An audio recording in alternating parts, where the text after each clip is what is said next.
Hey everyone, I'm finally back with more thoughts. Today I want to talk about making assumptions versus having actual conversations.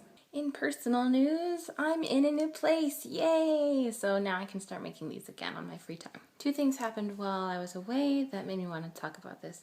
One was my personal experiences staying with my family and some tension that happened with that, and then the other was listening to a podcast that Neil deGrasse Tyson requested to guest on regarding conversations and assumptions. Without getting into nitty-gritty details or getting too personal, I was staying with family the last 2 or 3 months while I was in a hard spot.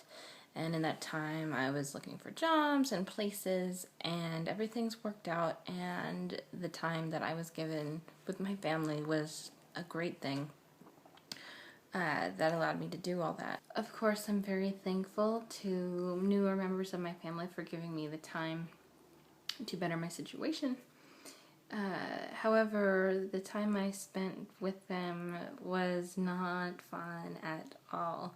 Of course, there were contributing factors to the conflict. The part that's related to this video is the approach of my new family member regarding discussions and assumptions and their actions towards me based on assumptions and lack of conversation. First of all, there were several unexpressed expectations of my stay there. And because they were not expressed to me, I didn't know about them. And when I did not meet those expectations, my new roommate and family member got very upset with me and treated me very badly because of it. And I feel like had those been told to me, I could have prevented that conflict. I also feel there were a lot of assumptions made on the motives on my behavior. I am not one to troll. I am not one to do whatever I can to piss anyone off for the pure intention of pissing someone off, especially if they are doing me a huge favor. However, any kind of conflicting opinion seems to be viewed as me just trying to piss them off. And I don't think that's very constructive at all. So for having different approaches and not being given a chance to converse, I was subject to a lot of hostility.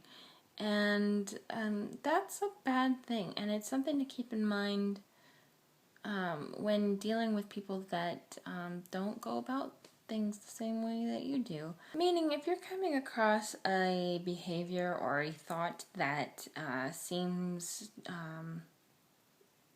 different to you, and you're having a hard time understanding why someone would think that way, it's probably best to assume that they're not just trying to piss you off and that they have reasons for thinking the way that they do. And as opposed to just being upset about that, I think first you should at least try to understand where they're coming from. And if you end up being upset afterwards, I mean, at least you have that understanding instead of a knee-jerk reaction to something that's different from your own views. The other thing that happened was, like I said, I listened to a podcast, Reasonably Speaking. It was recorded in March of this year. And Neil decided to come on the show to further discuss how he defines himself regarding religion or lack of it. A couple years ago, he did a video for Big Think regarding atheist versus agnostic. And he feels he's agnostic. And he was explaining that a lot of the atheist community claims him as an atheist according to their definitions. And his 2 main points was, 1, he should be able to define himself however he wants. And 2, the reason why he didn't like to call himself an atheist was because there are so many assumptions made about a person with the label atheist. When it comes to complicated topics like that, he does not like to have assumptions made based on a term. If you are interested in his particular views, he wants you to come to him and have a conversation with him, and then you will have an idea of how he feels. If you're still upset, fine, but at least you know his point of view and without any assumptions before that. I think it's important for all of us to make an attempt to understand where people are coming from before making assumptions about their character, about their views, about their behavior. And the best way to do that is through conversation. I feel that kind of thing is particularly relevant to atheists because a lot of what we're concerned with has to do with a lot of preconceived notions that have been held for a long time that we don't agree with. If atheists want respect for themselves and for others that they are speaking for, then they have to lead by example. And one of the best ways to show respect is to consider opposing views without jumping to conclusions or making assumptions or treating them based on those assumptions. And that's the point I wanted to make with this video.